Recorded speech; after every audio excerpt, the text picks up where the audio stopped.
Really, so my background is accounting. I'm an accountant by trade, went to school for accounting and business. And so I always was a financial based person, right? Always like looking at the P&L, looking at the income statement, understanding what makes a company move.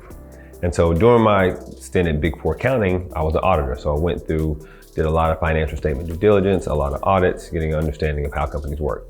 After that, I moved into the aviation industry and looked at understanding how airlines work, right? And so when I looked specifically at onboard food, the products that airlines put on the plane, I realized there was a lot of gaps, right? Airlines are really conscious about making sure the planes get off on time, making sure they have the right meals and products on board.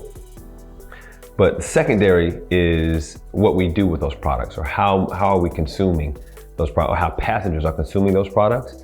And then after that, what do we do if things are not consumed? And so I went to an auditors conference, and I was talking to other auditors in other US-based carriers. And I talked about this problem. I was like, hey, is this a problem for you guys? Is understanding what comes off the plane, understanding passenger consumption, what's being consumed, and then waste, the associated waste with that, is that a problem?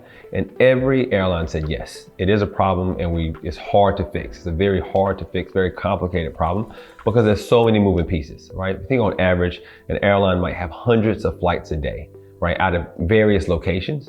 And so understanding kind of what goes on the plane, what comes off the plane, is really organized chaos. So once I learned it was a huge industry problem, I said there has to be a way to solve this, and I think I was the person to solve it. So the initial vision really was to solve a very specific airline problem. I didn't really know exactly how we were going to solve it, but that was the initial vision, where we would have a mobile app that would allow flight attendants to take a picture of the items on the plane.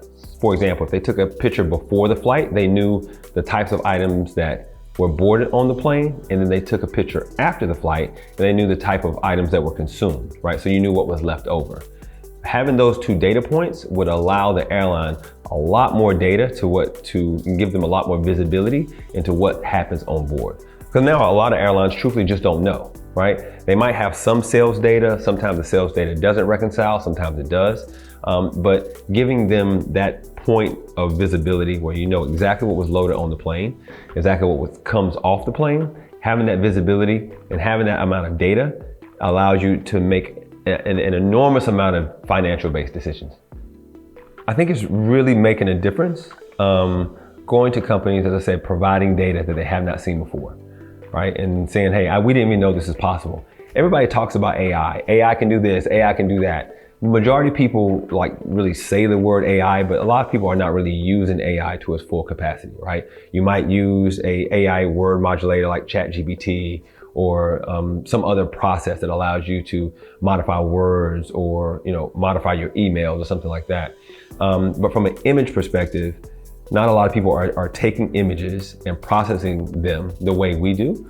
And so it's really gratifying when you show someone how the AI models work, how our computer vision models work, how the bounding boxes work around each individual item, how our annotation team takes quality very seriously. And so we have to annotate those. We have a manual annotation team that manually annotates these items first, right? And then we build a model from that.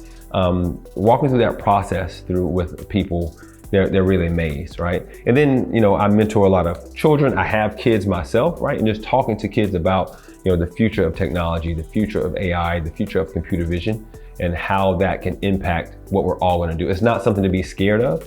It's something that we have to embrace. And so seeing how people react when you talk about the possibilities of AI and not to be afraid of it and to embrace it is it's a great feeling.